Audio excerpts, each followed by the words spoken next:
1-1 everyone! I hope everyone had a Merry Christmas and is having a Happy New Year. Welcome to a new video. This is Bricky's Re-Explained series number 2, part 2. We did part 1 before, so if you haven't seen that yet, please check it out. I'll link it down in the description. But yeah, excited to get to part 2. I hope I remember everything, but I think if I don't, it'll be more interesting. So I hope you enjoy. 1-1. Okay, here we go. And I think I'm already seeing double. There's 2 Brickies. This video is part 2 in a 2-part series on every faction re-explained. If you've not seen part 1, you were either snatched by the YouTube algorithm, or you don't let anything, not even common sense, hold you back. And for that, well, thank you. I wish I could be that strong. The quest to find the Primarchs was expansive and treacherous, to the point where they really should write a book. Oh wow, we're going right into it. Despite never seeing the Emperor before in their lives, the Primarchs all instinctively knew who the Emperor was. Whether it's his psychic connection to him or just plain old intuition, the giant golden god is a bit of a giveaway. The Primarchs all lived their own lives, and some lived substantially better. I'm sorry, what is... What is happening here? So we've got a Lego man and also Hey Gamers editor here. Somehow Richard managed to record Discord notifications into his voice over. Oh my... How did that happen? Lives than others. Rabute Gilliman of the Ultramarines rose through the ranks of his worlds and ended up turning an entire sector into a high-functioning society, where others, like Mortarion, lived on the poisonous hellscape of Barbarous under the boot heel of his own adopted father. When the Emperor arrived, some wanted to play a little bit of catch with their dad at first, and some didn't trust the baseball bat he was carrying, and some... That's a pretty...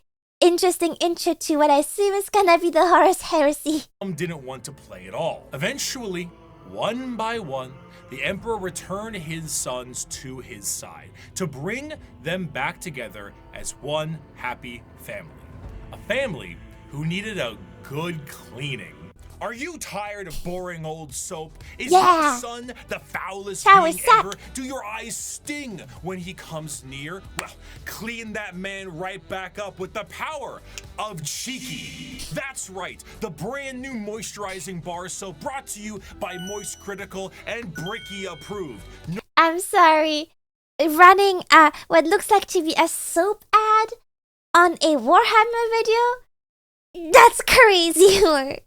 Also, I did read in the first book from the Horus Heresy that Space Marines canonically smell really bad. So maybe this is necessary, you know? Nurgle hates it, but you'll love it. Bar soap is always so sticky and has a ton of fuss, but now you'll be glowing to the surprise of Lehman Russ. Cheeky soap is so good, we didn't even take a down payment for the sponsor. That's right, we love this soap so much, we are operating on 100% commission. We are supported purely and only by those of you who buy Cheeky. It is the best bar soap we have ever used. That is not a hyperbole. Your satisfaction what do you mean no lie? Is guaranteed. Wait, how do you make soap without lie? Himself. Bricky's right. It's very good. Thanks, enjoy a multitude of flavors, including lo-fi lavender, Pope Francis, just soap, touch grass, and absolute cinnamon. Cheeky alone has made me swap back to bar soap as my primary choice. I do like bar no soap more actually. Soap for this brick. He's slowly convincing me. Is the play. Go ahead and go to useshiggy.com/Bricky or code Bricky for 10% off your purchase and domestically support these videos. That's code Bricky at useshiggy.com/Bricky or click the link in the description to learn more. Get clean now.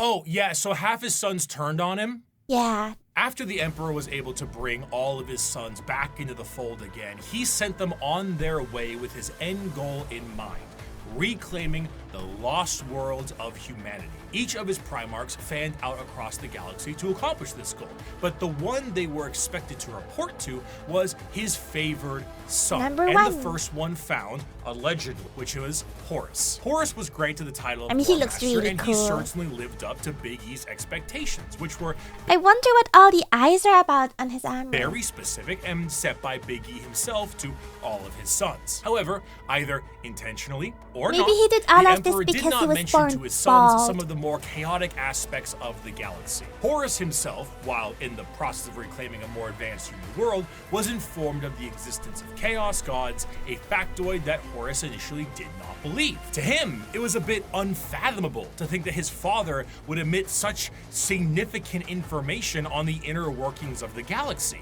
However, he soon realized this was the truth, and This is such incredibly unflattering this art. betrayal was The unacceptable. jawline. With the astronomical weight put on his shoulders and his father immediately leaving it all in his hands, combined with the slow corruption of his mind by those closest to him, he began to change his tune.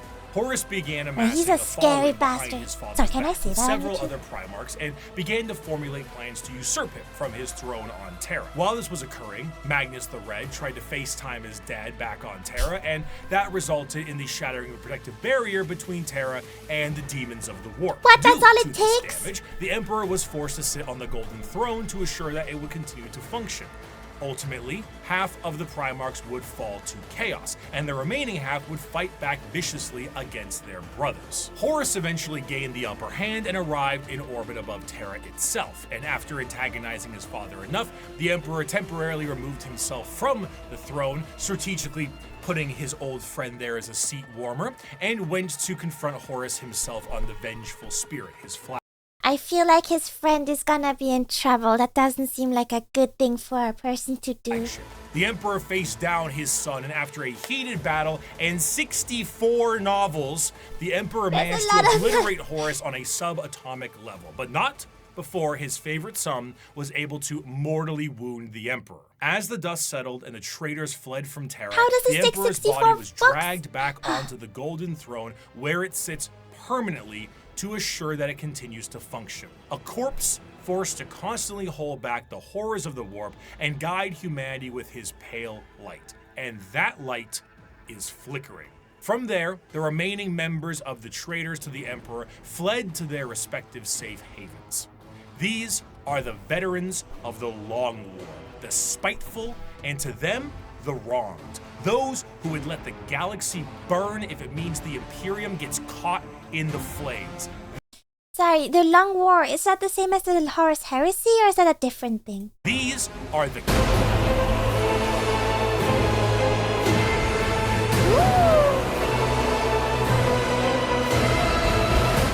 And what are the achievements of your fragile Imperium? It is a corpse rotting slowly from within while maggots writhe in its belly. It was built with the toil of heroes and giants, and now it is inhabited by frightened weaklings to whom the glories of those times are half-forgotten legends. I have forgotten nothing, and my wisdom has expanded far beyond mere mortal frailties. The Horus Heresy saw Imagine you're in a diss battle and this guy's your opponent. He's gonna cook you. the collapse of the Imperium as we knew it at the time, and half of the Space Marine legions fell to the ruinous powers. Though the favored son, War Master Horus, was killed and the rebellion ended, the heretical forces retreated to the warp and remain a constant threat to this day. The twisted reminder of what the temptations of the warp may bring, the Chaos Space Marines act as a mirror to the loyal legions, and as time progresses, their warp taint further changes them to suit the needs of their patron deity.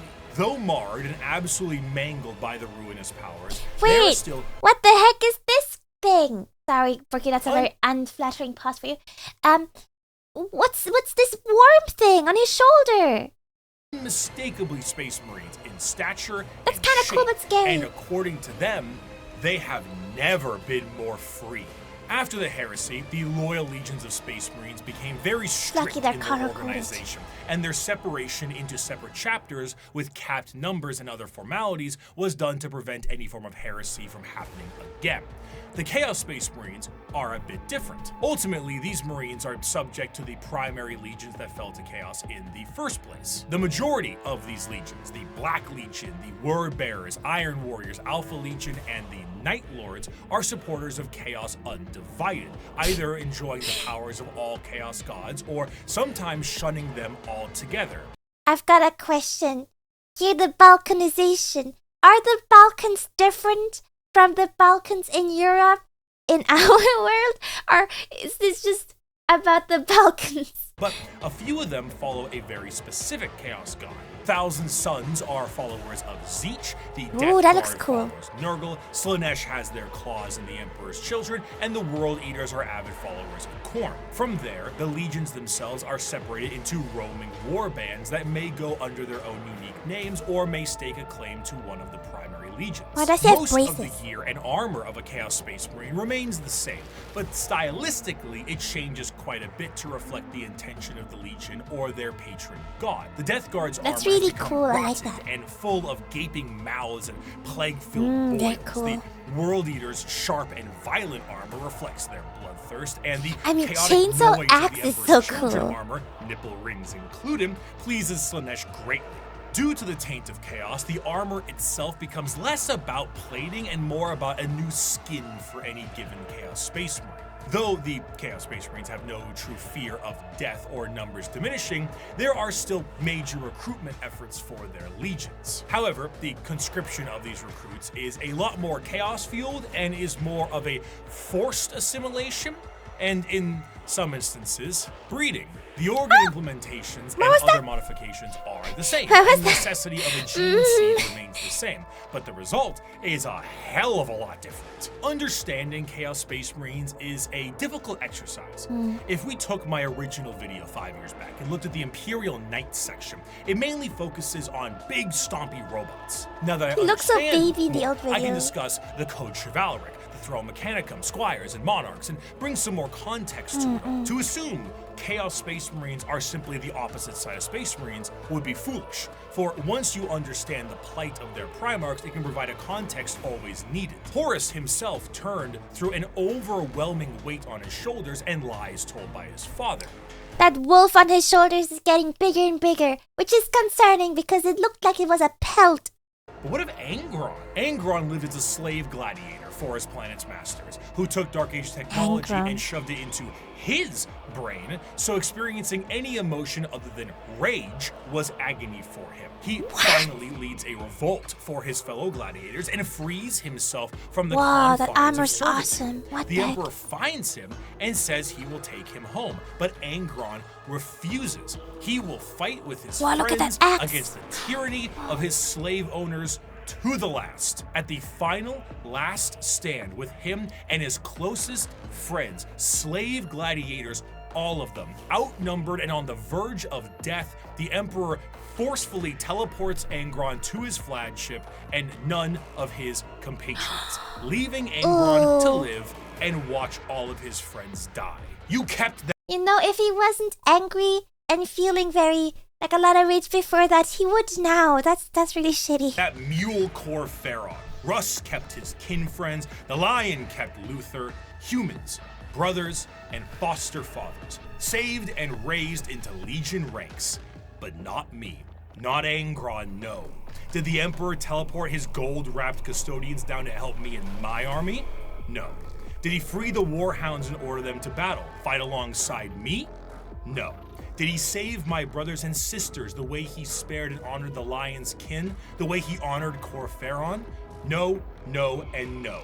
No mercy for Angron, Angron the Oathbreaker, Angron the Betrayer. Conrad Do you think Turret he's lived mad? as a lonely boy scrounging the dregs of a hive city plagued by constant visions of an assassin sent to murder him by his own father. Lorgar was born on a world of chaos worshippers with abusive parents, and the Emperor decided I wonder if the text here can be deciphered and what it means. It looks like Greek characters, but well, kind of.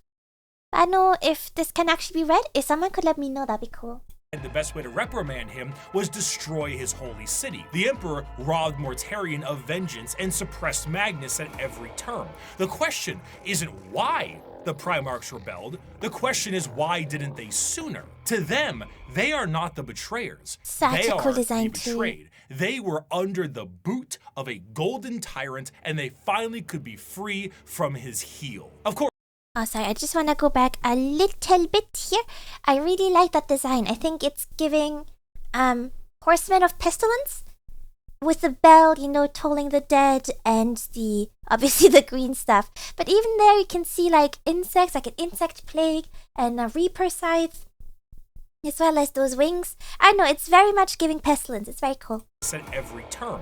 The question isn't why Sorry, I went back the too far Primarchs again. rebelled. The question is why didn't they sooner? To them, they are not the betrayers. They are the betrayed. They were under the boot of a golden tyrant, and they finally could be free from his heel. Of course, things have changed a lot since the heresy, and the Primarchs of the Chaos Space Marines that have survived the fall are a twisted variant of what they used to be. Nipple They have horns is all a crazy design choice. ascended I to the love it. position of demon prince and act as a direct connection between their god and their legion. However, due to the nature of the transformation and dedication to a particular chaos god, their actions tend to be separate from their legion's actions. Fulgrim, for example, is so infatuated with being a demon prince of Slaanesh that he is at times far too focused on his own personal perfection as opposed to conquest and sitting around like Frankfurter on his throne. Meanwhile, Lorgar is being stalked by a bird, so he's always on edge. The most I'm sorry. What do you mean he's being stalked by a bird?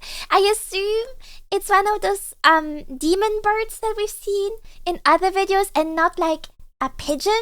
But I do like the idea that he thinks that birds are drones sent by the government to stalk him.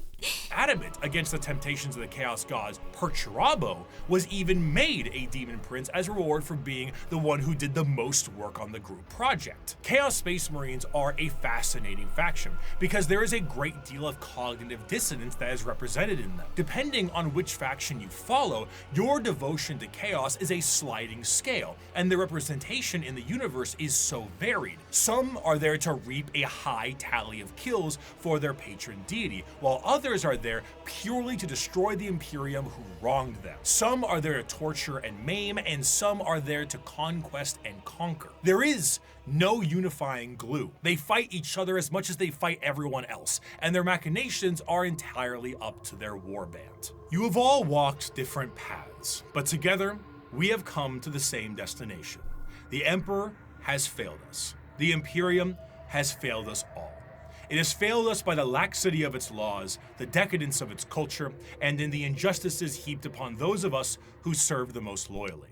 Which is interesting because from the little I know about the Space Marines and the Imperium, I wouldn't really call their laws lax or decadent. It has failed us by never recognizing our unjust. virtues, never rewarding us for the blood we shed and bringing about its ascendancy, and never providing unity when we needed it most.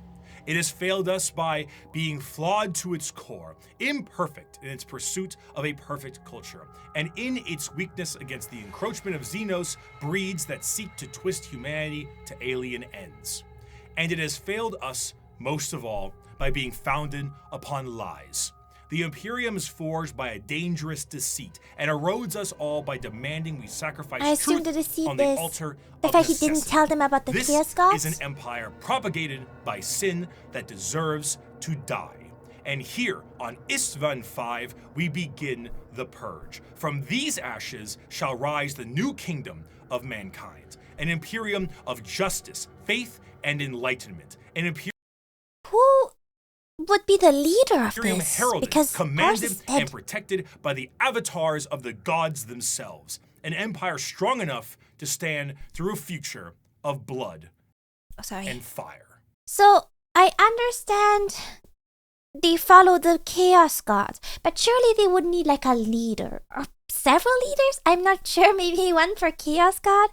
I wonder who they are. I assume it's former Primarchs, but the names haven't been mentioned, so I don't know who it is.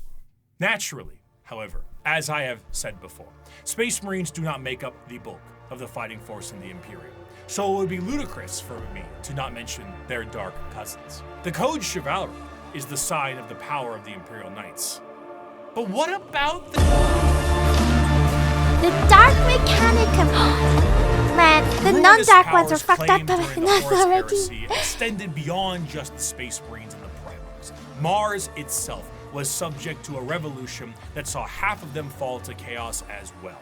and some of the once loyal knight houses saw themselves swearing fealty to the dark gods. The falling of these factions allows for the war machine of chaos to continue uninterrupted and to have firepower equal to that of the Imperium itself. The Dark Mechanicum, as the name suggests, is the chaos-affiliated branch of the Mechanicus, and have a lot more free reign, much like the freedoms of the Chaos Space Marines. The seeds of the Dark Mechanicum were planted fairly early due to some of the Mechanicum not really seeing the Emperor as the Omnissiah immediately, and Horus exploited this to allow the schism to happen a bit more naturally. Unlike their Imperial brothers, the Dark Mechanicum have the ability to invent and innovate.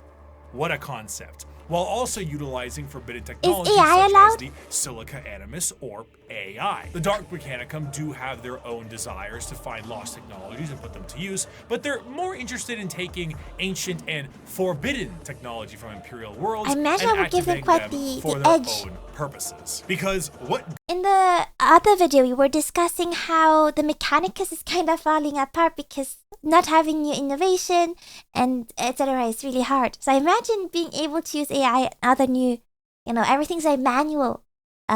So being able to have that, the advantage would be quite good. Good is a bunch of knob and tube wiring if you don't overload it with as many extension cords as possible. However, instead of being clear-cut and more generalized creations, the inventions of the Dark Mechanicum are inherently tied with the warp and its demons. Genetic experimentation and modification, the fusion of man and machine are exceptionally common, and no creation is more reflective of this than the demon engines. Instead of regular tanks and vehicles, the demon engines are machines bound with the presence of demons to make them living war machines. That looks so cool. Unlike the vehicles of the Imperium, where a Mechanicus priest may be there to aid in its repair, a warpsmith sorcerer is there to essentially repair and irritate the demon engine so that it can be a more effective killing machine.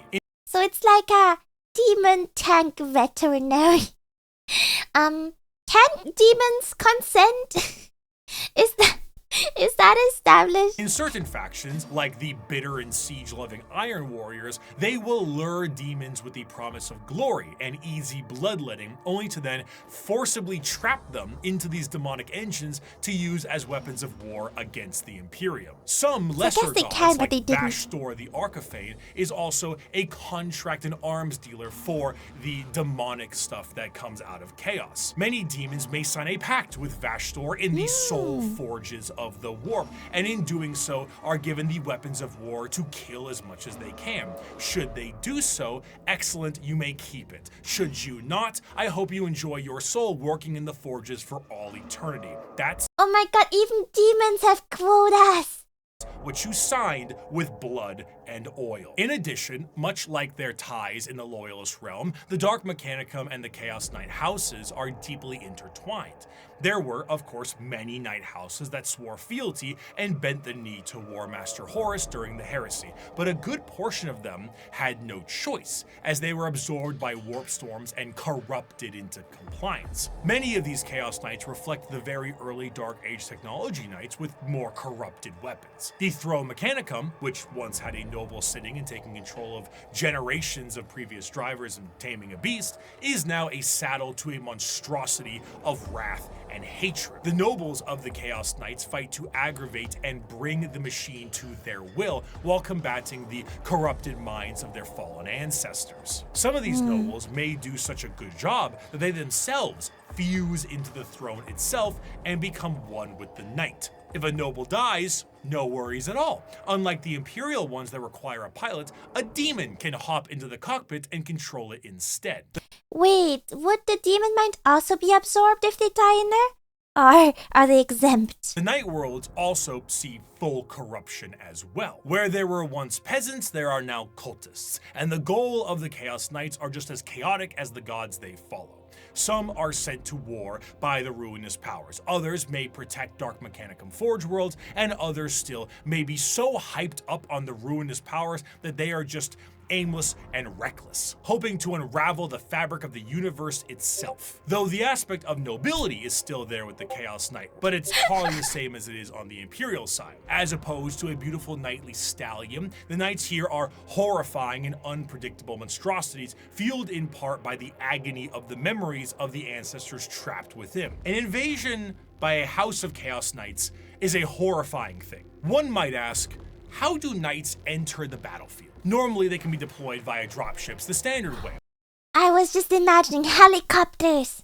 But Imperial Knights can be deployed with a drop keep. A gigantic knight keep with like towers and stuff will hurtle towards the surface like a drop pod and be slammed into the ground with an excessively thunderous crash. That's Then, amazing. massive drawbridges slam down, banners unfurl, and huge horns play the song of their people as these lumbering robots charge out of their, again, drop keep to fight for the Imperium. I'm sorry. Does someone ever piss you off so bad you have to drop a castle on them? So imagine what a warp-fueled version of this could look like. If you get the opportunity, you should kill yourself.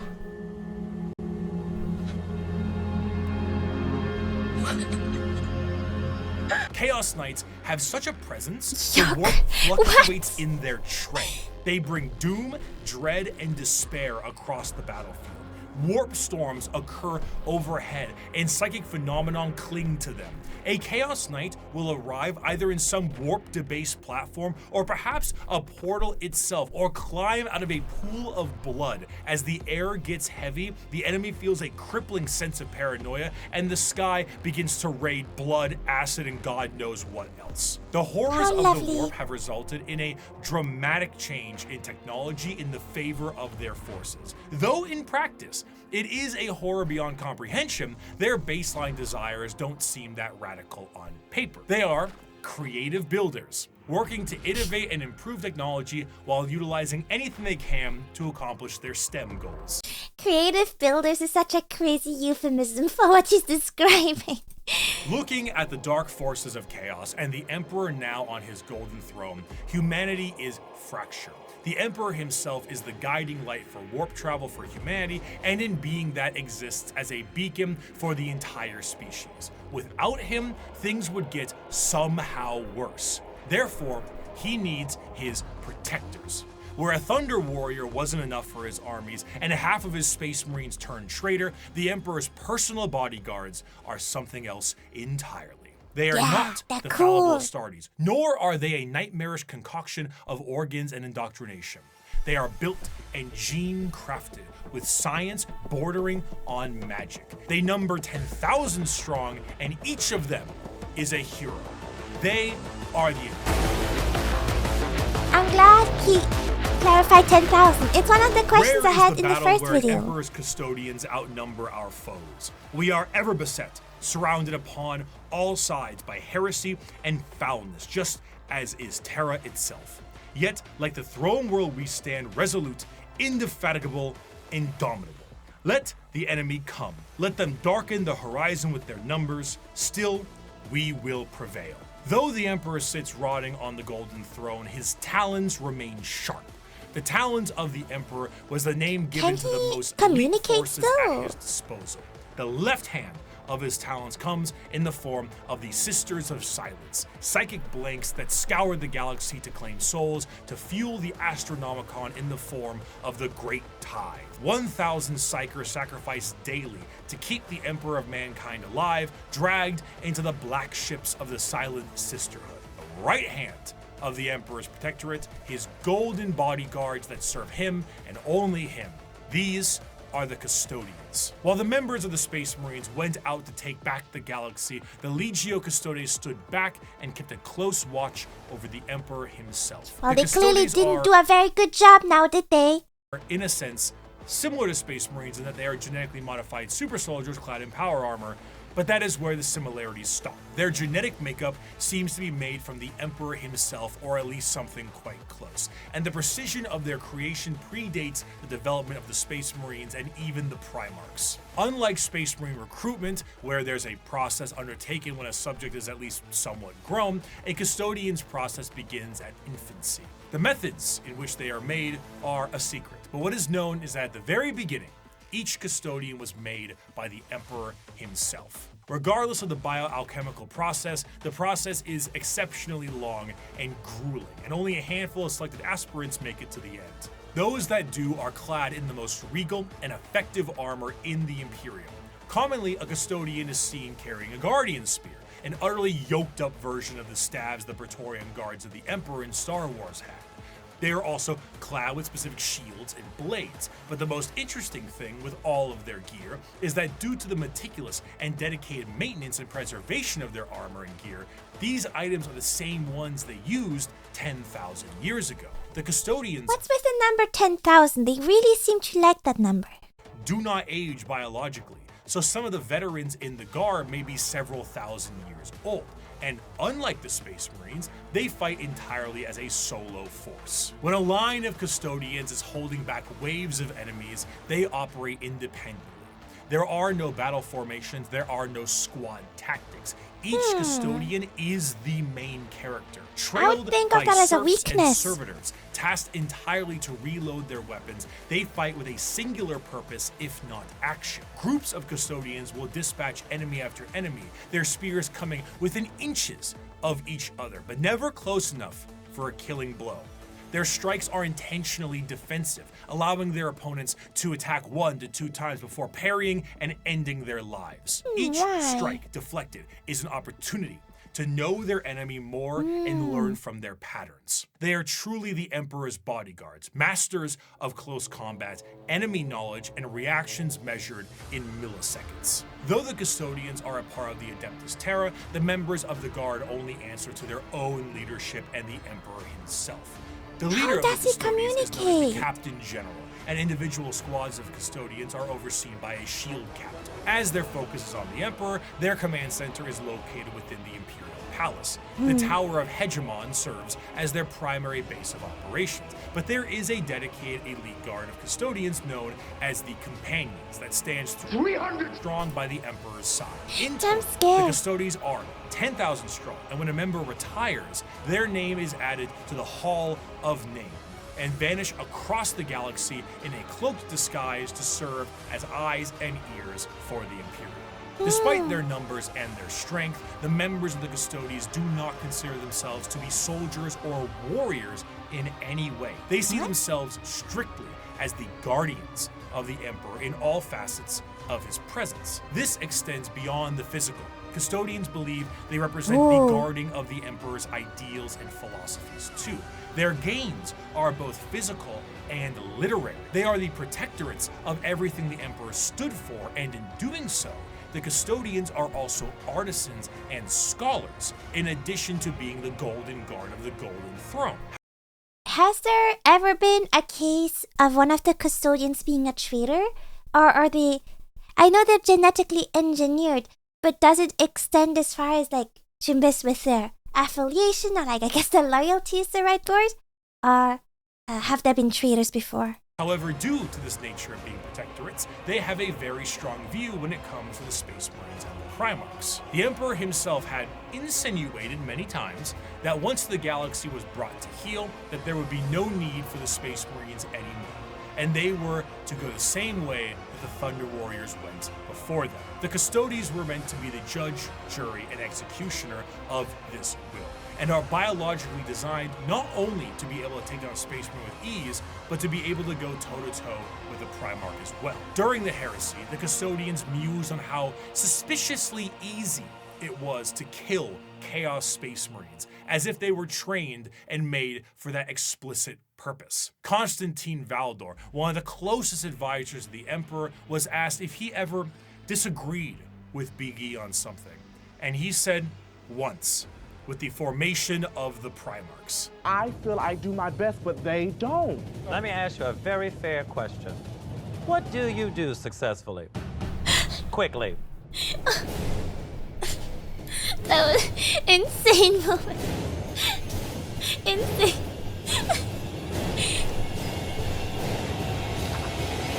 I hate that every time we're in Untucked, the conversations are about me. And besides the Insane training Drag Race distrust moment. for Space Marines, the Custodians also have evidence for their distrust. The Horus Heresy saw half of the chapters fall to chaos and turn traitor against the Emperor.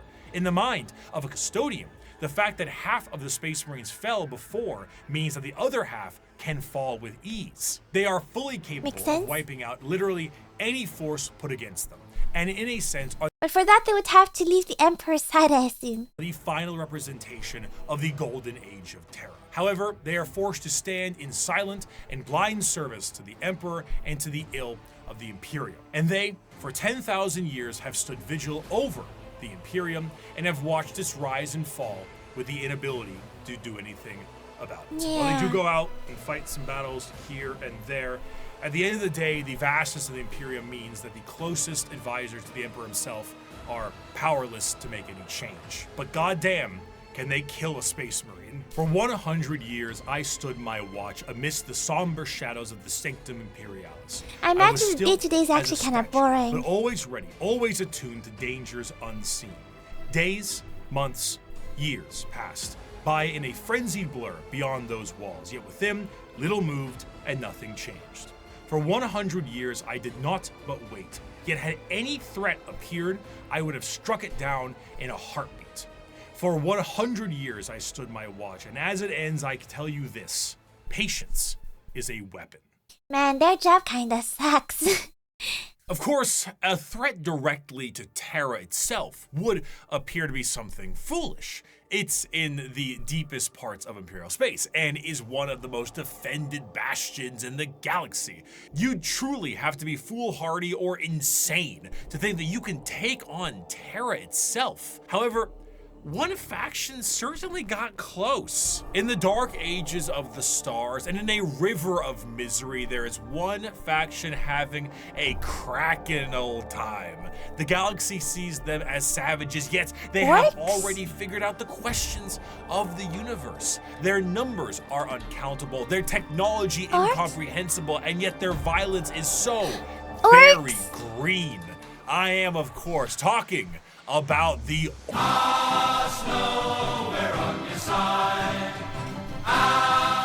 The orcs are the pinnacle My favorite of creation. football For them, the hooligans. great struggle is won. They have evolved a society which knows no stress or angst. Who are we to judge them? We Eldar who have failed, or the humans on the road to ruin in their turn? And why? Because we saw answers to questions that an orc wouldn't even bother to ask. We see a culture that is strong and despise it as crude. During the war in heaven, the old ones were doing their best to spawn as many combatants to their cause as possible by seeding the galaxy in a specialized sense. The Eldar were made to be a precise and tactical species to fight off the Catan and the Necrons. But another prominent species was made by my beloved. the Krork were warriors clad in ornate armor with more dangerous weaponry. However, things changed, and these warriors changed, and the Krork are no more. They are now known as the boys, the lads, the mates, the orcs. An orc in 40k looks like an orc in most other fantasy media. Hulking, warlike monstrosities with big teeth and worse attitudes. However, unlike the more Tolkien-esque forms of these creatures, the devastating nature of the orcs is in their biology. Unlike most species in the galaxy, the orcs are actually a type of fungus. This fungus itself comes in various forms. The small goblin-like They are fungus? Wait, what? Gretchen and Snotlings are a part of this fungus I love them. as well, and also the They're my squids, which can be favorites. used for basically anything. But regardless of what is a part of the fungal system, all of them are born from spores that land on the ground and grow. As they travel around the galaxy, they drop spores literally everywhere, and then an orc dies, and they drop tons of fungal spores that allows for their numbers to be replenished over a period of time. Because of this, orcs are not only extremely prominent across the galaxy, but they are exceptionally resilient due to their growing cycle. Even if one orc lands on a planet, it will be nearly impossible to get rid of all of the orc presence unless the planet itself is completely destroyed. They're like an infestation. They're like, okay, you know those mushroom growing kits you can get and are not recommended to get in UK because everything is carpeted and it's very humid and cold? They're like those! Even then, they might find a way to survive. Due to their fungal nature, orcs don't really stop growing, and the more long-lived an orc is, the bigger they get, and the more an orc fights, the bigger they get. Of course, since they're constantly getting into scraps, an orc's lifespan isn't necessarily that long, so the bigger orcs are harder to find. Though alongside this, however, they are a tribe-based species that is comprised of war bands, and the biggest and the strongest orc leads the war band known as the war boss. At the bottom end of the orc tribal system are the Gretchens and the Snotlings. These members act as the servants and slaves of the orcs, and sometimes their actual ammunition, despite being a bit smarter and more cunning than their bigger brethren. Because in orc culture, the biggest is the boss. The smallest gets picked on and thrown around. Beyond the war bands and the tribes, orcs also belong to a specific clan.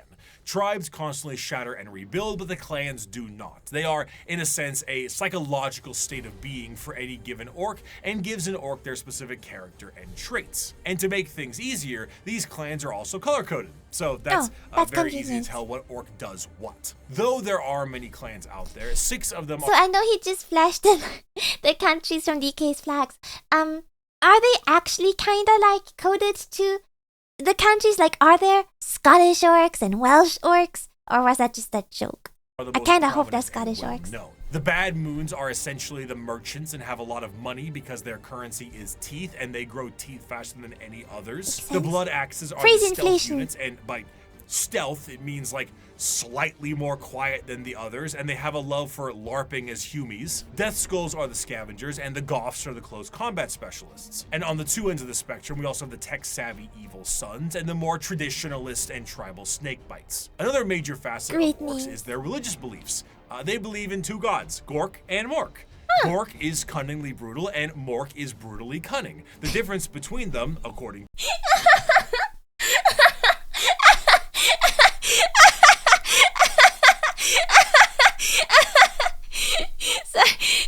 I love that. That's so cunningly brutally cunning.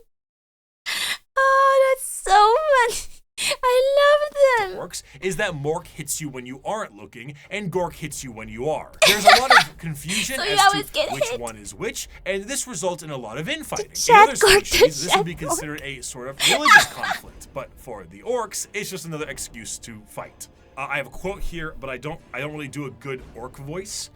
So I'm going to get my co-host of That's Ridiculous to read this one, and I'll try to lip sync it. Oh, he's more cunning in a grot and more killy than a dread.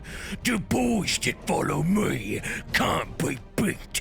On Piscina, we jumped the Marine boys, and our boss pose was covered in the helmets we took from the dead-ends. We burned their port and killed their bosses and left nothing but ruins behind. I'm Warlord Gezgul Mac Uruk-Drucker, and I speak with the word of the gods. We's gonna stomp the universe flat and kill anything what fights back. We's gonna do this 'cause we're orcs, and we was made to fight and win. I kind of want to read a book about orcs, but I'm worried it's all gonna be written like this, which is a bit hard to read.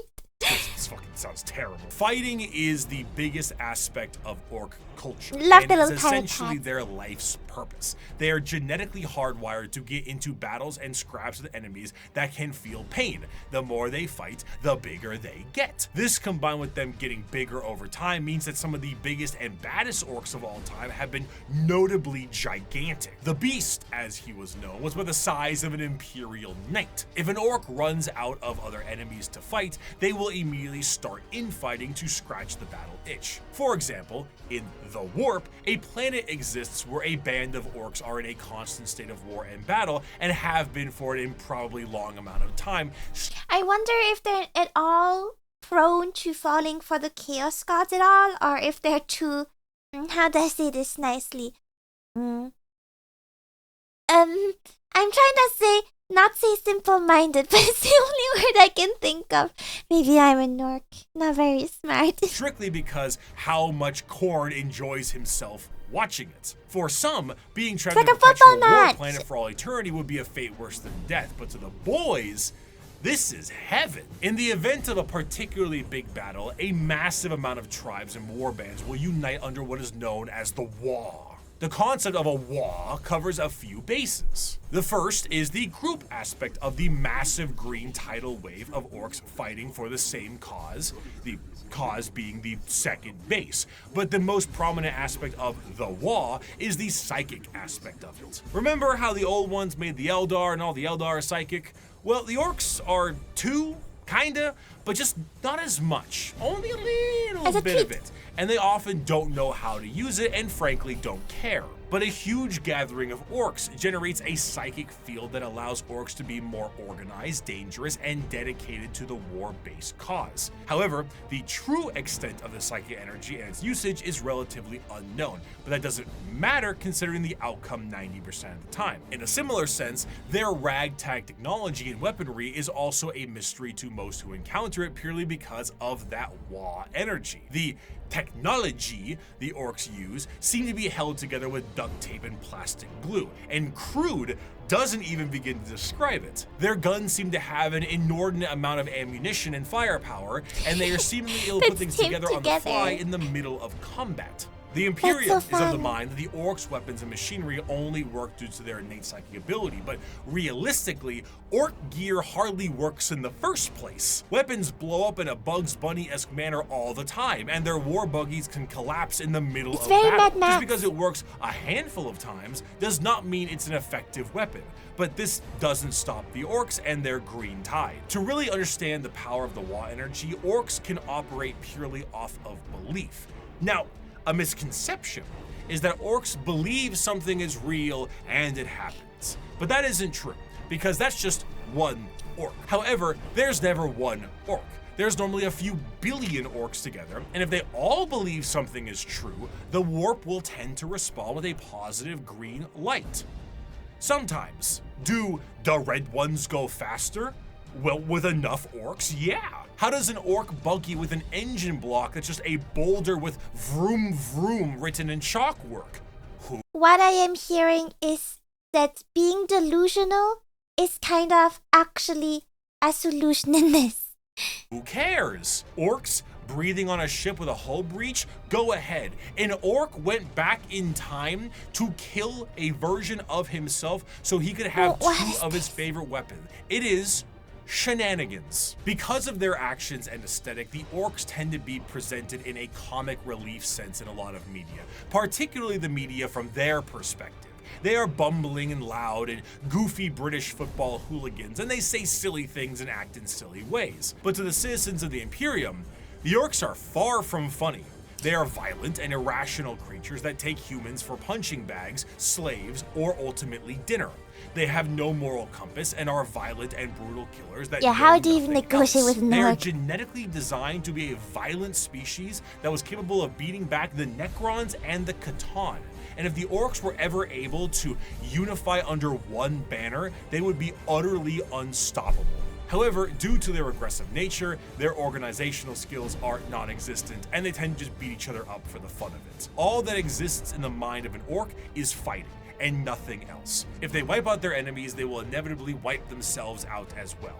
They are a brutal Ouroboros doomed to an endless war cycle. But to an orc, why does it matter? Help! If they fight and The orc can fight Boris Johnson. they win, they win. If they fight and they die, it was a good fight. Now that the Xenos armies are growing in strength and more are threatening the safety of the Imperium, they need to bring new methods in order to handle what they are currently facing. The Emperor is on the Golden Throne. Half the Space Marines are traitor and they are beset from enemies within and without. So now the Lords on Terra must prepare for anything possible, and sometimes the impossible. For that, they take to the stars to explore and expand. They recruit assassins for They didn't talk about the Battle Sisters yet, only the Custodians. priority eliminations. They train a galactic police force and a secret police to root out any and all heresy. The lesser known, yet most feared. Interesting, the orcs were in between there. I felt like logically it shouldn't be that order, I but carry I'm sure with he's me got a an reason. inquisitorial seal. It is a small, unassuming Yeah, the Inquisitors sound really interesting because they seem like, they're smart people and they plan and plot, so I feel like they would have some of the most interesting stories. Sorry. Oh, the Battle Sisters are coming up here. Okay, that makes sense. Object contained in a neat box of Pluvian obsidian. It is a modest thing, relatively plain, adorned with a single motif and a simple motto. Yet with this little object, I can sign the death warrant of an entire world and consign 1 billion souls to oblivion. Where the Imperium may see its justice dealt out by the hands of its armies and the gauntlets of its Astartes, when one needs eyes, ears, or both cut out, it looks to the agents of the Imperium. In a meta sense, these agents are a homogenized version of multiple factions from the original video 5 years ago. They comprise multiple aspects of the wide and all-encompassing armies of humanity and serve different roles. Whether it be the law enforcers of the Adeptus Arbites, the void-faring explorers of rogue traders, the invisible hand of the Assassinorum, or the hospitality of the Emperor's Inquisition, each has a part to play in the God Emperor's domain. Rogue traders are a great example of a somewhat undiscussed part of the Imperium, its nobility. While you may see the General Imperium as a totalitarian hellscape, because it is, this is to those under the boot of the nobles that run it. Rogue traders are a special kind of explorer, and their existence is extremely important to the function of the Imperium. A rogue trader is often an extremely special individual and is given the monumentally sized warrant of trade, allowing them to be given almost complete and utter freedom. Their task is simple: to chart the uncharted, learn the unlearned, and do whatever they can as an explorer and conquistador for those back on Terra. They say explore and chart. I am wondering how much of the Warhammer 40k universe is uncharted. We have some pretty good maps. I wonder how much of it is actually still unexplored. Information is, strictly speaking, invaluable. Whether a sector can be settled and colonies built, or precious rare resources exist on a floating asteroid can be mined, or a long-lost Imperial world from the Age of Strife is recovered, it's all absolutely imperative. These rogue traders are faster than any other kind of Imperial armada, and therefore chart the direction of the entire society. Because of this, rogue traders are given a substantial amount of freedom. They have a ship and a crew of specialists, and can do things that would see any normal person shot. They can barter deals and even recruit Xenos races. They can explore areas strictly prohibited, and they can earn a vast amount of wealth and riches in doing so. This tends to make rogue traders a very long lineage, and their heirs take up the mantle of their house. By being explorers, they become fabulously wealthy, and some can become quite the assholes while doing so. But truly, much like a night pilot, a rogue trader is an exceptionally rich individual who can back it up. They are master swordsmen, explorers, merchants, settlers, diplomats, and everything in between. They chart a course and they set the grounds, which means they will need someone to defend them, and the prime choice for that can be the Adeptus Arbites. Now, the Arbites are cops, Judge Dredd style cops, as their inspiration clearly I don't remember these one from the previous video. shows. Each planet will have their own members of local law enforcement, and most of them will settle many of the issues there and then. But when something requires a far more in-depth peacekeeping force, the Adeptus Arbites are brought in. Think local police versus the FBI. Arbitrators in the Arbites tend to focus heavily on stopping crime before it can become too much of a threat. A criminal gang or heretical uprising can be subdued quickly and efficiently by utilizing them and dealing with soon-to-be criminals, as they put it. They will tap into communications, create spy networks, do interrogations and sabotage, anything that helps the good of the Imperium and the law they seek to preserve. The Code of the Arbites is laid out entirely via the Book of Judgment, a gigantic library of pages showing every single law from every single High Lord of Terra in the history of the Imperium. Because the Imperium is so vast, hundreds of laws are added every single day, and the library continues to grow with more and more laws and judgments. While Arbites themselves carry a small version called the Book of Law on their person, this does end up creating a system where the unjustly prosecuted will never escape their prisons. If an innocent is wrongly convicted, any form of legal counsel will need to go through the Book of Judgment to help get you out. Often these prisoners require hundreds of years of litigation, in which they will eventually expire before they can be deemed wrongly. Convenient. Innocence is irrelevant.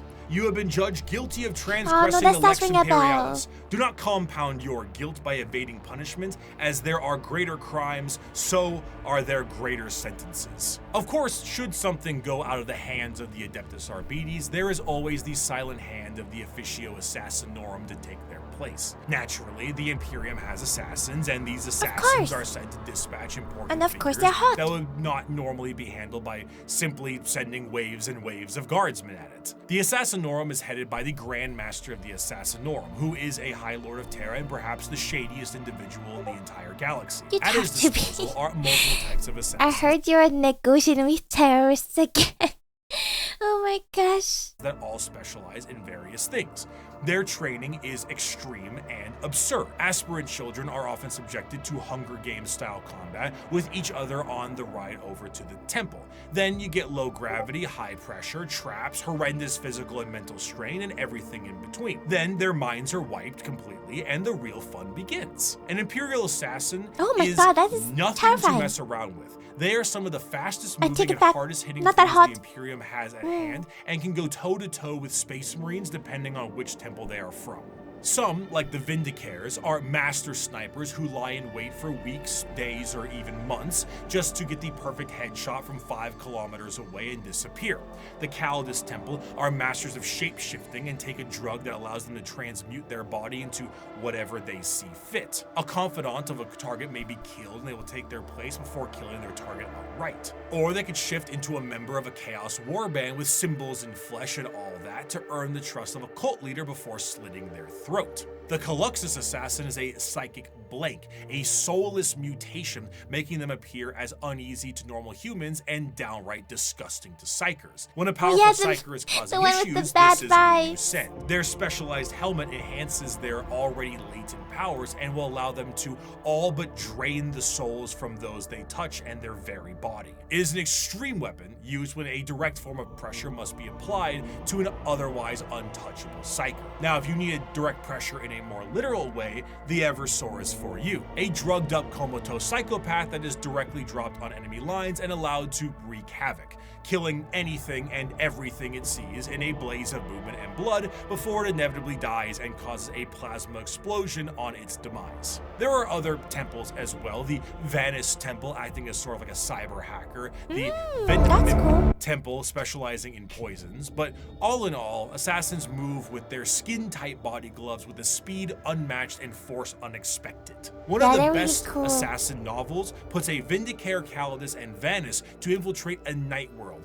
kill the High Assassin Monarch of the Kingmaker. Night, who is Okay. permanently stuck I'll have in to look his for that. giant robot knight, install a new ruler in his stead, and make sure nobody knows the Imperium did it. Their missions are spoilers. insanity, and their tasks I'll have to read that. impossible, and they do it anyway.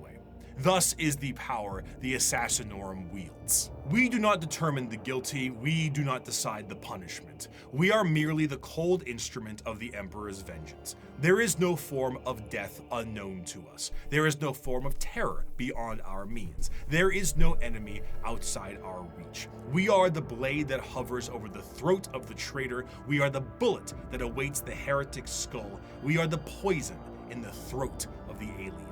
However, despite the prowess of the traitors, the police, and the assassins, there is one that stands above What all. the heck As is the this? Imperium settled into its post-Emperor world, they needed a force to root out corruption wherever it could be found. But they needed specialized individuals who could do so. Men and women who would serve as detective and executioner. This new secret Inquisitors? police would have unlimited authority, and they would be known as the Inquisition. Yeah. Inquisitors of the So Inquisition cool. are one of the most feared individuals in all of the galaxy for the common members of humanity. Trained in the most difficult of conditions and mental hardening, Sorry, being a normal human in this really sucks. You really have to be scared of everything around you. they have long closed their minds to the compassions of those they deem guilty.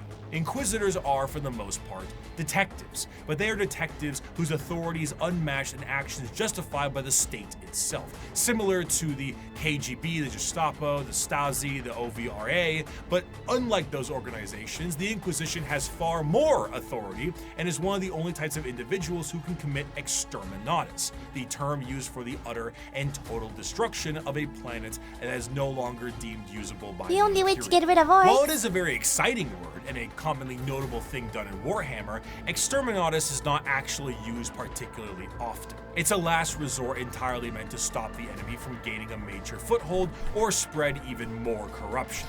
I mean, yeah, if you use it all the time, it would just really lose its impact. You can't ult all the time. Even with 1,000,000 worlds, the wholesale slaughter of an entire planet is still a massive blow to the Imperium. Inquisitors range quite a bit, not just in how they operate, but also in their personalities. They are often main characters for a large amount of books, as detective noir is a great genre, and they can be the most stone-cold killer or a pragmatic and sympathetic individual depending on who they are. Radical Inquisitors may utilize methods unlike most of the Imperium, such as alien tech or even demon hosts, where Puritans stick closer to the methods of the religious state and shun any deviations. They also specialize in various aspects, as the Inquisition has orders or ordos, such as Xenos for aliens, Malleus for demons, and Hereticus for, you guessed it, truly. Heretics! If you are a normal citizen of the Imperium, a person flashing an inquisitorial rosette in front of you may be one of the most terrifying moments of your entire life. It is the same as an FBI badge or a KGB member, except now you're in Warhammer. So their it's worse. authority and tools are infinite. Agents of the Imperium are vast and offer a ton of different concepts to the world of Warhammer, and they continue to expand as the Emperor's descent into the Golden Throne has lasting effects on humanity. I've noticed a lot of them seem to have this particular implant. I wonder if it's for a specific reason. As time progressed, a few people seeing the Emperor as a deity made their voices louder, and over a few thousand years, worship of the Emperor was not only considered expected, but state mandated. This church will be known as the Ecclesiarchy, and there were many who would look to the cardinal position and make desperate grabs at their power, leaving horrid effects on the populace. The Age of Apostasy was a time of reformation in the Imperium that saw its eventual change into an overtly religious empire. During this time, an all-female Such cool warrior art. cult to the Emperor called the Daughters of the Emperor were a bit more isolated from the wider Imperium. However, as the Ecclesiarchy began to take root, one Goj Van Dyer became the High Lord of the Administratum and noticed these warriors and felt they could be useful to him. Goj himself told these warriors that he was the voice of the Emperor himself and demanded they fire That upon seems him. like heresy. Having a little hidden force field that this warrior cult had never seen before, the bullet bounced off of him and showing him to be unharmed, truly blessed by the Emperor. That seems like This the cult simplest became trick. known What the as heck? the Brides of the Emperor and acted as his personal bodyguards and aides. However, Doge Van Dyer was a tyrant, and his horrendous reign spelt ruination for the wider Imperium, which made the Adeptus Custodes take notice. Despite an outright coup and revolt against him, the deadlock was getting steep as the Brides of the Emperor's fierce combat skills kept him safe. One Custodian made contact with the leader of the Brides and brought her into the throne room of the Emperor himself. Nobody knows what transpired in that room, save for Alicia Dominica, the Custodian, and the Emperor himself. However, she left the room with her hair bleached pure white from the interaction, marched her battle brides directly to Van Dyer himself and said, "You have committed the ultimate heresy. Not only have you turned your back on the That's Emperor what I'm and stepped saying. from his light, you have profaned his name and almost destroyed everything he has striven to build. You have perverted..." Sorry, building a highly qualified group of killers based on a lie, and the lie being one of the most fundamental concepts of your entire nation, empire, is insane. No wonder it went wrong. And twisted the path he has laid for mankind to tread. As your decrees have stated, there can be no mercy for such a crime, no pity for such a criminal. I renounce your lordship. You walk in the darkness and cannot be allowed to live. Your sentence has been long overdue, and it is now time for you to die. Despite not having any time to die, Doge Van Dyer found some time to do so. With his head lopped clean from his body, the brides of the Emperor were no more, and the Ecclesiarchy signed a document to stop Van Dyer's reign from happening again. They would no longer be allowed to have men under arms. Men. Women!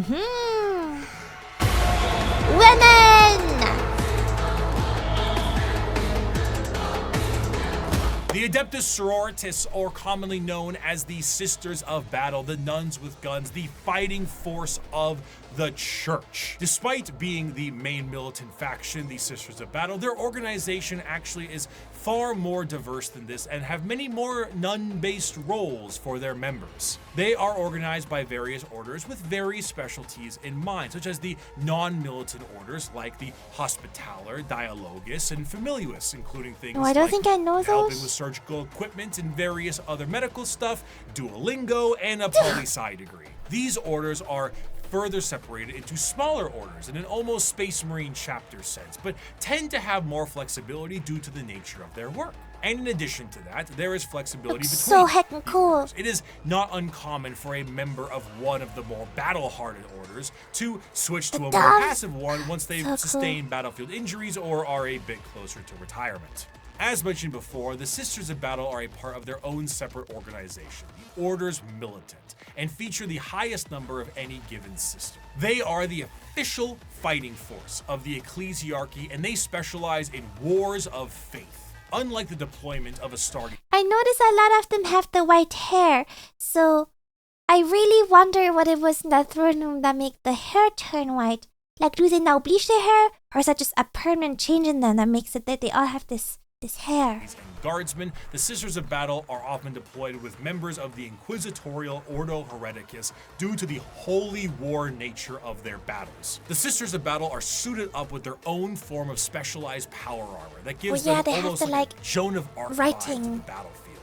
Though lacking the more extreme modifications of a Space Marine's power armor, mainly to the fact that Sisters are, for the most part, regular humans, the power armor of a Sister of Battle almost matches the defensive power of an Astartes, but with added flexibility and versatility in exchange for strength. Some of the patterns of armor do allow for the enhancing of genetics, but this is far from the norm. This, combined with an arsenal of tanks and vehicles that have literal church organ rocket launchers on them, So cool. really brings across the holy war vibe in a gothic manner. Painting that must Accompanying take a so Sister long. of Battle in the fields of war is the holy trinity of weaponry: the bolter, the flamer, and the melta. With such a simple loadout, the Sisters of Battle are able to bring down the glorious flames of the Emperor himself, and his holy light shines on them in other ways during a conflict. Hell, even their jump packs evoke angelic imagery as opposed to the So more cool. clunky jetpacks, ones that Space Marines have. In times of great turmoil or impossibility, a living saint of the sororitas itself might appear on the battlefield surrounded by a litany of doves and cherubs. I can't believe that she's dual wielding that massive hammer and a An gun. almost comical scene of holy glory followed by literal hellfire. The Sisters are a fascinating organization because they take what is normally seen as a benevolent force and turn it on its head to be a horrifying method of war. Because the Sisters are so zealous, they are nigh impossible to persuade and almost never fall to chaos. In fact, any deviation from the sense. Imperial faith may see you killed outright as you are deemed a heretic, and sometimes Sisters have even less patience than the Inquisition does. To the Adeptus Sororitas, no punishment is too extreme for blasphemy and heretical behavior, whether it's lobotomizing traitors to use as shock troops or attaching them physically to agonizing pain engines so they can Not die the for the Discord Emperor. server. Anything I goes. can't. The most fascinating part of the Sisters, however, is their faith. We discussed how orcs often make things happen through belief because of their sheer number of them. Oh. The Sisters create miracles where they walk. That's They so are not many cool. psychers like orcs, but they are excessively devout and make up for that. Bullets barely does that miss work? targets they absolutely should hit. Guns jam, tanks malfunction, enemies slip and fall. The scene from Pulp Fiction is an accurate portrayal of what happens when the Sisters fight. I'd knock that shit off if I was you.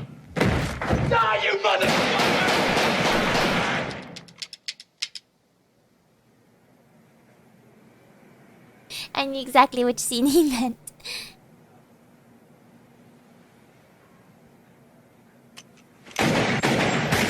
One One of the most prominent figures is the Triumph of St. Catherine, a So literal cool. open casket I with wanna the have saint that of one. a sister's order held aloft by lobotomized servant cherubs and protected by bodyguards of the faithful.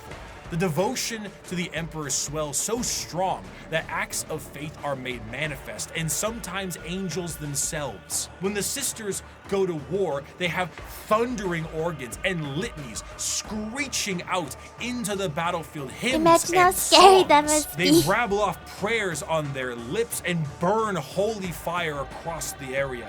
They spray holy water down from horns atop their vehicles. They shower you. The worst thing that could possibly happen to someone. It is a genuine holy war, a procession of death. Saint Celestine is an undying deity, arriving precisely where she is needed and returning to the fold after each death. When she dies, she sees a crying young girl atop a mountain of bones. Her bones, after every one of her deaths. She climbs this mountain every time to help comfort this crying child and is rebirthed upon the battlefield. Jeez, One that's crazy imagery. I imagine it must have been really quite easy the first few times. day, her deaths will create a mountain so large that even she will not be able to traverse it. Is she a demon of the god emperor? Perhaps, but she'll be shot for saying so. She is genuinely and literally faith made manifest. Some sisters may make a mistake, however, and find themselves questioning their faith, disobeying a command, and even leaving their order. These sisters are sent for reconditioning and are known as the Sisters Repentia. They generally face the front of the line head on and seek retribution and forgiveness from the emperor himself. Though their actions were heretical, repentia on the fields of battle is an indication of an individual wanting to become forgiven. They run aloft with torture devices attached to their bodies and a chain sword the size of their body, completely armorless, to determine if this is how they die or if the emperor That's will crazy. forgive them. Even the most famous champion of the sisters, that Saint Celestine, was a repentia. Even she questioned her faith. And if she can do it, so can you. Just don't run away again. They don't really Noted. do third chances. The Sisters of Battle are martyrdom-enthused zealots that create miracles in their tread. Their devotion is boundless and also All a their direct imagery is really, really cool. I like it a lot. source of their power. A whole army of power-armored soldiers shooting, burning, and melting all in their path is bad enough, but it enters a whole different level when God is on your side. By bolter shell, flamer burst, and melta blast, the mutant, the heretic, and the traitor alike are Alright, cleansed that's a of quote. their sin of existence. So has it been for 5 millennia, so shall it be until the end of time. The Imperium devolving into wars of faith is to push its agenda further. Where the xenophobic nature of humanity was once strong, it has now been magnified, and there are plenty of aliens Ooh, that in art this is cool galaxy. too. 6,000 years prior to the current events of 40k, a planet was found by an AdMech exploration vessel. The life forms on the planet were seen using tools, but they were still very primitive, so the planet was marked for destruction to pave the way for the Imperial war machine. However, this was thrown off because of an extreme warp storm and that whole Doge Van Dyer thing. Flash forward to modern day, and an unknown but highly advanced vessel was shot down near an Imperial mining world, and the bodies on this vessel matched those life forms found on that primitive world. The native creatures on the that Tau? planet were able to evolve rapidly due to them being unobstructed, and their highly advanced gear posed a new threat to the Imperium. Advancing over these years with a remarkable speed, these are the new upstarts in the galaxy, looking to make a name for themselves, all in the name of the greater good. These are the... The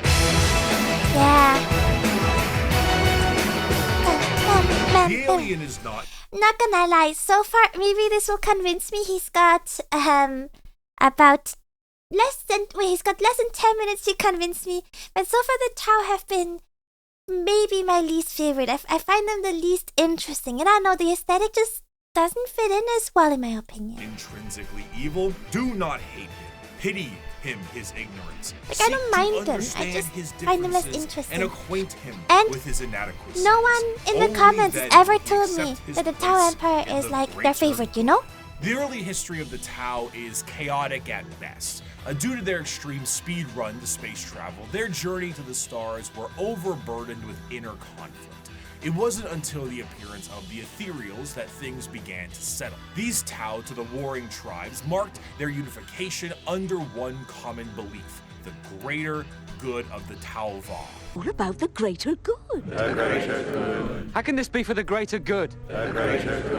This system is a caste-based system that seeks to unify and organize the Tau into an effective and successful society while working for their mutual benefit. These castes, in order from lowest to highest, are the Fire or Shas caste, which is soldiers, Earth/Theo, which is manufacturers and industrialists, the Water or Kor, being diplomats and traders, and the Air/Kor, being Navy officers. Also, you have the Ethereal/Un, which is the lords and leaders of the Tau. Now, unlike the paths of the Eldar, the Tau don't get any say into which caste they're in. It's determined upon birth due to inheritance from a parent. Trying to deviate from your caste or trying to do tasks or even use tools assigned to another caste is a grievous crime against the Ethereals, and those guilty of this crime tend to be sent to re-education camps, which sounds not so greater good, but a greater good than the good that the Imperium sees as greater. The guidance of the greater good also encourages the They said growth greater of good the too often. You know when you say a word too often it loses meaning? Greater good has gotten there now. Empire through the absorption of other races and cultures. The expansion of the Tau Empire is split into spheres of time. So far, there have been 5 spheres of expansion, with a 6th one being planned in the current timeline. The first 2 spheres saw the Tau move beyond their homeworld and settle new planetary systems, known as seps, and absorb multiple races into their ranks. But the 3rd sphere is where we see the Tau interact with the Imperium for the first time, which went about as well as you think it did. The Not Tau, great. as mentioned before, are highly advanced compared to some of the other species in the galaxy, and their military They've got tactics this very are Star highly Wars-y precise. kind of Instead of the Imperial aesthetic. methodology of throwing everything at a problem, the Tau carefully assess any battle and take as many precautions as possible. Commonly, you will see a Tau warrior in a heavily modified battle suit with advanced targeting systems. The Tau do not often consider close combat to be something very effective, so they don't really put much stock into it. Their Gundam-like battle suits have a multitude of functionality, ranging from overwhelming I guess in terms of just pure enjoyment and fun, it's kind of hard to compete with orc football hooligan who swings big sword from like Mad Max truck, you know? firepower to stealth-based combat, and since they're an upstart species with a bit of technical flair, they have plenty of AI drones that help them in the field of battle. In addition to this, the Tau are also joined in the field of battle by some of the species that have been absorbed into the fold of the greater good. These auxiliaries often employ tactics that the Tau are Okay, unable they're to do on their end, terrifying. such What as the heck is that? brute force and almost primitive nature of the Kroot, combined with the Geonosian aerial shock attack style of the Vestments. But the Tau assimilate more and more species with time, including even some humans who wish to break off from the Imperium for pick a reason. The aesthetic of There's the Tau many. also leans a bit more into the East Asian sci-fi aesthetics. The large mech suits definitely evoke that Gundam look, but the general garb of their higher-ups kind of create that motif, and they often have accents in the games that they are in. But while Tau are looked at as Gundam mech faction by some, others enjoy them for the full coalition of aliens. One of my favorite images in Warhammer is this official artwork by Games Workshop. Oh, that is really Now, cool. not a single one of these aliens are a faction in Warhammer, and yet they all are different species that do exist in this universe. The Milky Way galaxy is That has made me more vast, interested. and while the Imperium and many others exterminate what they can find, the Tau will assimilate those that can be assimilated. The Kroot and Vestments we already discussed, and the humans and also Votan will join them at times, but you also have the Galg, the Nikasar, the Vorg, the Thraxian, the Corellian, Greet, Damati, and many others. Some of these are just one-off lines, and some are major players in the civilization. The Nikasar are, for lack of a better word, gigantic psychic polar bears with bird-like faces. The Tau have psychic like an bears. owl bear? And the fact I haven't seen this is a crime. The Tau as a culture are generally marred by the various issues that an advanced civilization would have in an Sorry, I'm still thinking about those owl bears. I want to see that too. That's really cool. advanced galaxy. They do not travel through the warp because of the insane dangers, but instead use a more classic FTL jump. However, because they aren't going through hell, it makes them a lot slower than many other races. The Imperium might surf through hell and lose a few ships, but they will get there first. Often they will take enormous cannons and weaponry and defeat their foes before they can even close the gap. One of their light walkers carried a weapon of lethal effect. It fired a form of ultra-high velocity projectile. I saw one of our tanks after being hit by it. There was a small hole punched in either flank. One, the projectile's entry point, the other its exit. The tiny munition had passed through the vehicle with such speed that everything within the hole not welded down had been sucked out through the exit hole, including the crew. We never identified their bodies, for all that remained of them was a red stain upon the ground, extending some 20 meters from the wreck.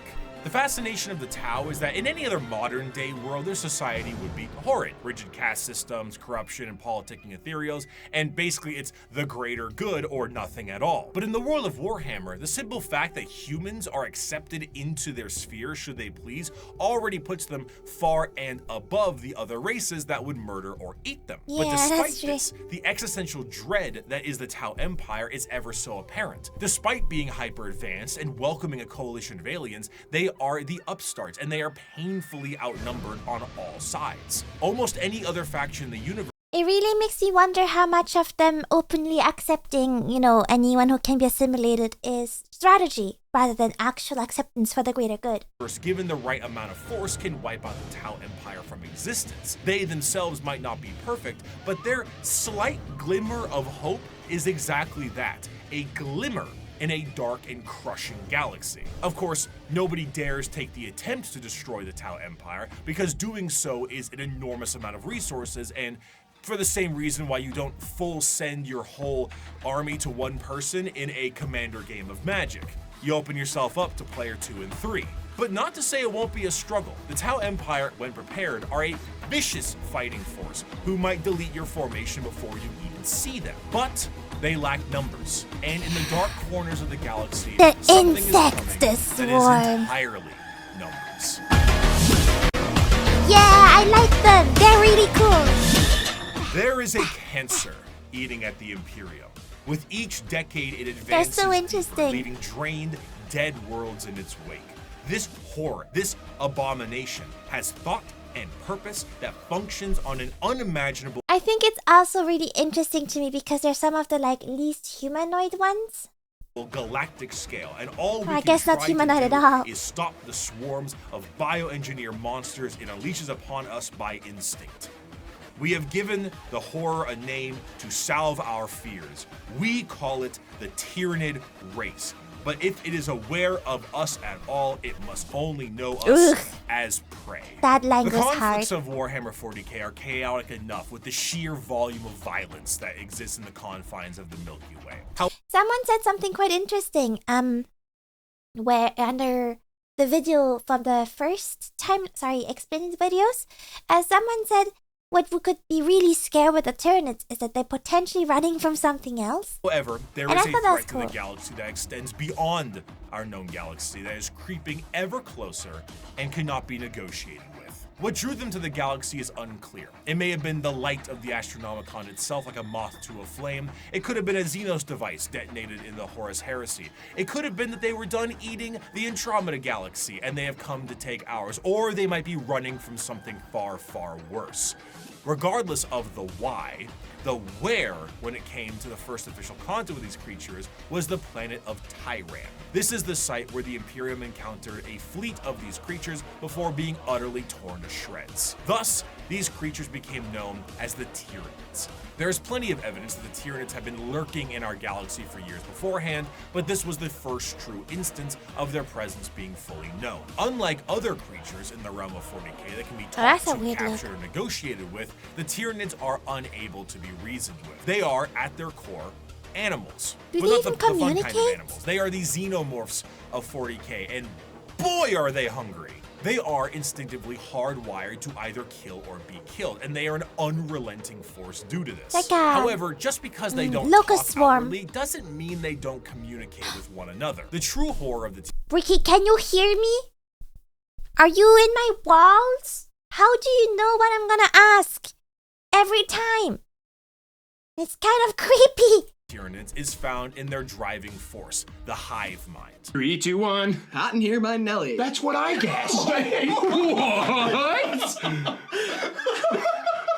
What? You see, the Tyranids are a collective consciousness that are all connected to a singular embodiment of psychic power that is utterly incomprehensible to the human mind. To keep this connection there, the Tyranids on the field of battle are followed around by synapse creatures, essentially serving as their Bluetooth connection to the greater hive mind.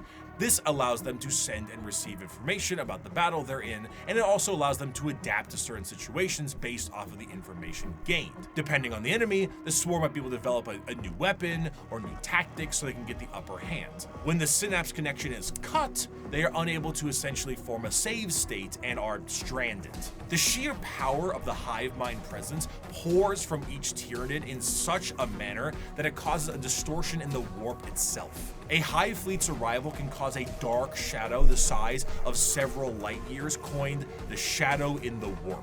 This shadow prevents any usage of the warp, or at least makes it exceptionally difficult. Communications shut down due to astropaths being Does this include space travel? unable to talk. Ships cannot freely enter the warp, and even creatures with a warp sensitivity feel an immense dread due to it. It causes Thank you, everything to Bricky, just my kind of walls. sit dead, like at a buffet counter waiting for the afternoon meal rush. The Tyranids meander through the galaxy in these gigantic hive fleets that are fueled by bioships, and these ships contain birthing pools for Tyranid armies and more ships.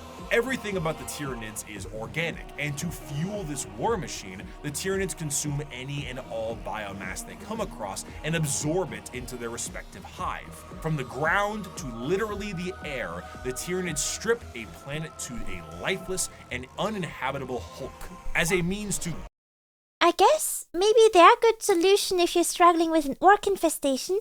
Orcs are biomass. For the advancement of the Tyranids, the Imperium has been known to preemptively exterminatus worlds in the path of a hive fleet so that they have less biomass to consume in an attempt to starve them. The Halo method, literally scorched earth tactics by taking everything out of the freezer and lighting it on fire. Outside of the obvious threat and adaptive and unreasonable enemy posed on the field of battle, the most dangerous aspect of the Tyranids comes in the form of their general unpredictability. The Tyranids are external to the Milky Way galaxy Yeah, they're not itself, and humanoids. it's unknown where they truly hail from. However, their arrival in the Milky Way is seemingly random and in 3D space, implying quite heavily that Tyranids have the galaxy surrounded in some kind of way. Due to this, you will sometimes see instances Not of species engaged in a separate conflict, both agree to a temporary truce in order to take out a Tyranid threat. Because regardless reasonable, yeah. of the stakes at hand, the They're not gonna existence negotiate, they of the just wanna jump. Tyranids marks the heat death of the galaxy itself. And all the factions can ultimately agree that the Tyranids themselves act as the biggest threat to all of them. Maybe that's why it's finally gonna get the orc 3 coordinate. Nate, it's the Tyranids. The Tyranid race Wanna is take a truly bite of an unknowable horde and pulls from that horror of the unknown. They, as a faction, are not ones with a large amount of general lore because their entire race is told from the point of view of those being eaten by them. Tyranids are called that due to the planet Tyran they destroyed, as we mentioned earlier, and their names are often phrases given to them by their victims: the Swarm Lord, Old One-Eye, the Death Leaper, Von Ryan's Leapers, and so on. Despite It is interesting then that they are some Tyranids are somewhat recognizable enough to be a character, I imagine them really more like a locust swarm of unidentifiable, faceless masses, you know? The inability to even perceive the vast psychic hive mind of the Tyranids, they are fiercely intelligent. Special poisons and items designed to counter them are adapted in a matter of hours. If you bring light infantry, they create heavy monsters. If you brought weapon emplacements, they spawn little creatures to scour your vents and sewers. Many of you enjoyed the Servitor excerpt from part 1, and so bear with me as I provide you another very long account of a planetary governor whose planet is in the final death throes of the Tyranid menace. This starts about halfway through. It has been many weeks since a handful of us escaped the sinking of the Sea Fort Divine Anchor via airlift. We have escaped in this manner because the Tyranids had overwhelmed so much of our world, they no longer appeared to need to continue spawning beasts for aerial supremacy. I shall never forget what I saw from my craft's portholes. Alien biostructures dominated Huto's surface. Gigantic, lumpen barnacles pumped out clouds of matter to further poison the planet alongside pulsating brain-like nodes that resembled lethal fungi. Immense capillary towers stretched high into the poisoned sky. The glistening chitin coating their flanks crawled over by chains of lesser beasts fulfilling some sick alien purpose I cannot know. Digestion pools spread for miles, replacing our once great lakes with reservoirs of bubbling bile. Tides of creatures bloated with consumed flesh vomited their guts into the pools or threw themselves entirely into the billowous liquid. Amidst the seas of feeder beasts consuming all in their path, we would every so often see an explosion or a burst of fire. Were these heroic final stands by other survivors, or merely abandoned ordnance detonating at random? I will never know. I cannot rejoice in the deaths they inflicted. The biomatter of the dead Xenos was surely recycled by the Xenos regardless in no time at all. Our aircraft ran out of fuel a week ago. Now I stand in the snow, not far from the peak of Mont Saint Hila. I am the only one left that I know. One by one, those with me perished. The slightest cut on a mountain rock resulted in an immediate infection that left the pilot screaming in agony. Her co-pilot fired the shot that ended her torture, and my senior aide threw himself from a ledge, the reality that there was no escape hitting him. I have no idea what happened to my chief medicae. Others were slain by lone beasts the rest of us were unable to kill or drive away. A justly deserved end will soon be mine. I have failed on every possible level. We were not even able to— If you're just that person, what are you gonna do against that? An alien disease has me within its grasp. My limbs are numb, my tongue is dry as sand, my head throbs. Even at these chilled heights, I sweat profusely. It's not even just that they are really strong and will eat you. They just literally rot your planet. From here where I sit, I can see the final death unfold on the planet entrusted to me. Before me is the Radarin Ocean. The water level is visibly dropping, hour by hour. They are even taking our seas. There are enormous beasts with great, slowly flapping wings and immense open maws moving through the sky. I may be at high altitude, but the air is thinner here than it should be. I know enough of mountaineering to know that. They will not even leave our air. There is an isthmus I can see, upon which is sat one of the Xenos capillary towers. Now I believe I can tell what they are truly for. High up, foul Xenos bioships cling to their flanks like twisted calves at their mother's udders. They are feasting, I am sure, hungrily filling themselves to burst on the hideous gruels that are what remains of my people. I have witnessed the planet's death from sinister start to hideous conclusion. I see the power of our foe, and though I have shown boundless weakness these past months, I do not see how we could ever have won. I mean, yeah, what do you do against that if you're like a normal dude? I really like the writing in this. It's very, very poetic. If this is any sort of good news, it seems that one thing that might be an inadvertent repellent effect of the Tyranids is chaos. Chaos and chaotic energies offer no nourishment to the Tyranids. They cannot eat that. And the presence of rifts and warp storms work as a means to starve out the Tyranid fleet. The Tyranids, of course, are attempting to adapt to this, but it seems that even at the most primal core of the galaxy itself, Chaos agrees that these dinner guests are not welcome in any way, shape, or bioform. In the end, though, the Tyranids represent the final fears of the galaxy itself. Despite the goals to conquer the galaxy as a whole, the remainder of the universe may very well be dead and derelict space. Instead of endless worlds and solar systems, it may just be bones and ash. The tendrils of the hive mind have wrapped themselves around the galaxy, and the only thing that's guaranteed is that dinner is served.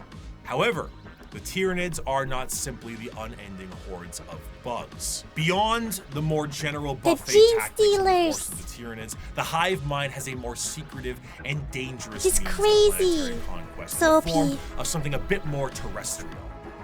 General upheaval and revolution. However, though the idea of a societal revolt for the good of the populace is an admirable thing, these leaders have the nefarious intent of the hive mind itself. These are the downtrodden and the oppressed, the revolutionaries to a better cause, the heralds of the Star Children. These are the...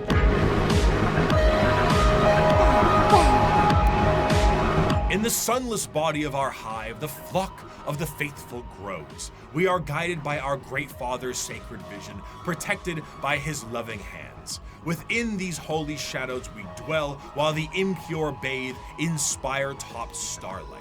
And what lies between those stars? What sails beyond those distant suns? Shrouded in night, born within that eternal black, our redeemers, our gods, truer than the silent, long-dead emperor, the children of the void. We hear them in our dreams, we feel them in our blood. They call and we will answer. We will rise and claim the engines of labor that have bound us in servitude. They're reclaiming the means of production. This world will burn. It will be cleansed, purified, made ready, and the heavens will deliver our reward. The ground zero of a Gene Stealer cult comes in the form of the Gene Stealer itself. Deep in the depths of a planet, a Gene Stealer acts as almost an advanced recon unit for the Tyranids, and were the first Tyranid units encountered by the Imperium itself long before the first Hive fleet made its presence known. Unlike the Tyranids that can only reproduce through the birthing pools in the fleet, a Gene Stealer reproduces via the Big Smooch. The Gene Stealer kiss is essentially what the facehugger alien does. It attaches to a victim and releases an embryo. And this is why you should be a level 30 wizard. Smooching is dangerous. This is like the ultimate cooties. However, instead of a chest burster, the embryo alters the genetic makeup of the host itself, turning it into the primary conductor of a localized version of the hive mind known as the brood mind. Any offspring that this host produces is known as a Gene Stealer hybrid, and the host assures their survival to continue to reproduce. The first few generations of a Gene Stealer hybrid look more like the Gene Stealer itself, which in our current reality would be terrifying. But considering how the vast majority of humanity is a little mutated in 40k, it doesn't stand out as much as it should.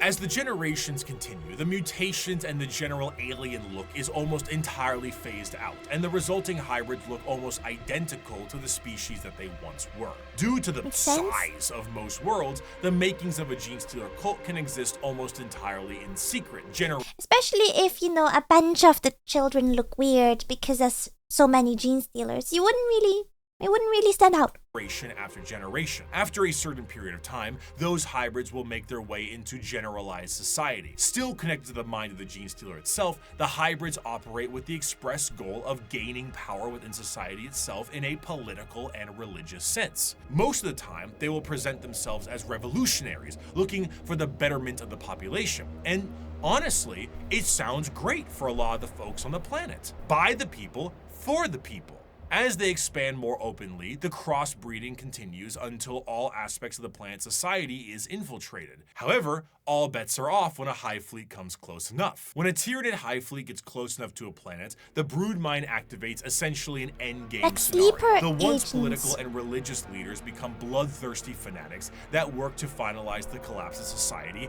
and the death of those who oppose them. But to those in the broodmine, the god they believe in is coming, and this is holy justice and vindication for their religious and political beliefs. As the hive arrives, the planet is essentially ripe for the taking. The original gene stealer pieces out to the next world or is reabsorbed for deployment elsewhere, and the Tyranids begin to take the planet for themselves. The cultists sing praises and holy songs as the Tyranids begin to eat everything up in kind of a meet the pyro sense of religious delusion. But as they are harvested, some of them are snapped back to reality, oops, there goes gravity, before they are thrown into the biomass soup. For a fleeting second, they see that this was all a ruse to consume the world and that their false gods were a bunch of hungry bugs. That kind of sucks, that like mode of realization. Why would you? That sucks. Just let them die blissfully. The cultists essentially put the checkerboard dining cloth on the table for them and invited them for a feast. Due to the constant redeployment of gene stealers, there are known cults that pop up across the Imperium itself. Some of the more well-known ones are the cult of the Bladed Cog or the Rusted Claw, but there are hundreds, if not thousands, of different cults that keep popping up all over the galaxy as the gene stealers spread. And due to their covert means taking over the planet, they are not generally viewed to be a threat until it is far too late. And due to the know-how of gene stealers, they tend to be predatory to those in the lower classes of a given planet. The gene stealer cults overall have really come into their own, commercially and artistically. They have very much embraced the revolutionary aesthetic and crafted a fascinating method in doing so. It's this great combination of this pseudo-Marxist Bolshevik uprising mixed with the That's what I'm saying, seizing the means of production. I was just joking. hills have eyes in the populace. What's particularly enjoyable about their uprising is that often from their point of view, the reasons they have are extremely justified. Most of the members of the GSC are the extremely impoverished and menial laborers of the Imperium, who honestly wouldn't need an alien presence. This one gives you the sound gave you the fear for a second. I thought my recording was crashing. To provide a manifesto on reasons to revolt. Their weapons are all makeshift and often involve things like mining lasers, drilling saws, demolition charges, giant stop signs. Their political machinations work quite well, as the cult ends up being really good at assassination, especially when you have a third arm holding a pistol beneath all those robes. They're a faction rife with fascination. Yeah, the fact it's 3, so and their do I plans like 4? are generations in the making, to the end goal of being thrown right back into the soup by the star children they prepared the world for. And those are the threats to the galaxy now. The degradation of almost every species is now behest by the Tyranid menace, and all of the infighting between each and every single one of them will be their undoing.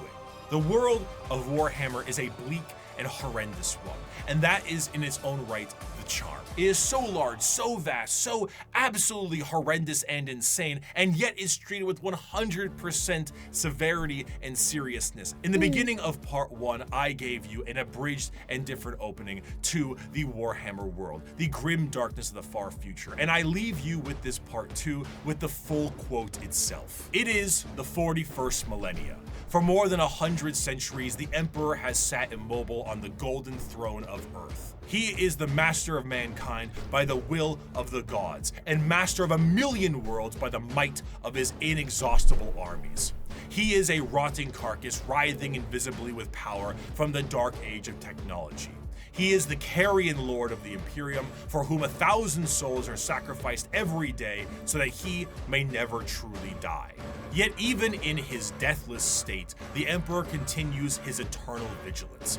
Mighty battle fleets across the demon-infested miasma of the warp, the only route between distant stars, their way lit by the Astronomicon, the psychic manifestation of the Emperor's will. Vast armies give battle in his name on uncounted worlds. Greatest amongst his soldiers are the Adeptus Astartes, the Space Marines, bioengineered super warriors. Their comrades in arms are legion. the Imperial Guard and countless planetary defense forces, the ever-vigilant Inquisition, and the tech priests of the Adeptus Mechanicus, to name only a few. But for all their multitudes, they are barely enough to hold off the ever-present threat from aliens, heretics, mutants, and worse. To be a man in such times is to be one amongst untold billions. It is to live in the cruelest and most bloody regime imaginable. These are the tales of those times. Forget the power of technology and science, for so much has been forgotten, never to be relearned. Forget the promise of progress and understanding, for in the grim darkness of the far future, there is only war. There is no peace amongst the stars, only an eternity of carnage and slaughter and the laughter of thirsting gods. Thank you so much for watching. I hope you have a wonderful rest of your day. Wow!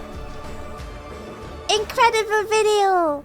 This does make me think about, do you think Warhammer 40k will ever end? Like, is that possible? Or is it just gonna keep going forever? Because obviously there seem to be phases of plot happening. Will there ever be an end to Warhammer? And I wonder what's next. I wonder what's gonna happen. I'm really looking forward to it. It's so hard to fully keep track of what's going on because there's so much different media by so many different sources. So I'm very grateful to people like Bricky who make those videos to make it understandable for noobs like me. Thank you so much for watching this video. I hope you liked it. I actually really want to do this one on the right, the Space Marine Legion in a nutshell video, maybe next. But if you have other suggestions, please put them in the comments. We were also talking on stream about maybe making a Discord server at some point. I don't have one at the moment, but when I reach affiliate on Twitch, I think I'll make a Discord server to make suggestions easier. Thank you so much. Happy New Year, and I'll see you guys soon. 晚安。